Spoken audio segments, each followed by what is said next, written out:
Je m'habille souvent en noir, mais là j'avais envie précisément du Prince de Galles parce que c'est un tissu qui pour moi exprime vraiment mon feeling sur la mode masculine.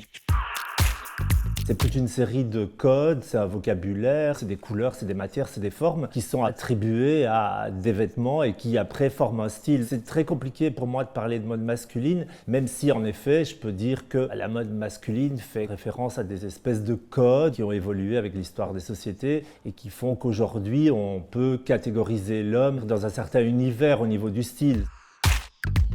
J'ai grandi avec David Bowie. Dans l'histoire de la masculinité, c'est quand même un exemple qui, moi, me fait vibrer. Les créateurs belges, on en a pas mal. Raph Simons, Xavier Delcourt, Cohen. Ma référence ultra, c'est quand même Helmut Lang. Il n'y en a plus.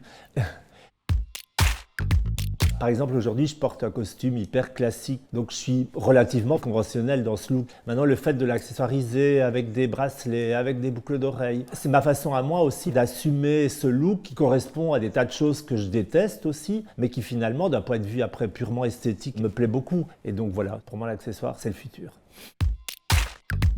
La nouvelle génération s'est affranchie de pas mal de conventions. C'est pas pour rien qu'on parle beaucoup aujourd'hui de no gender, de gender fluide, qui finissent par casser cette barrière entre l'homme et la femme. Afficher un style quand on est un garçon qui va à l'encontre de ce qu'on nous a inculqué, c'est toujours déstabilisant pour les gens. Quand on touche à ça, on touche à la sexualité et donc on dérange. Je pense que c'est vers ça que tend la mode masculine, mais je pense que l'époque du macho, elle n'est pas encore terminée.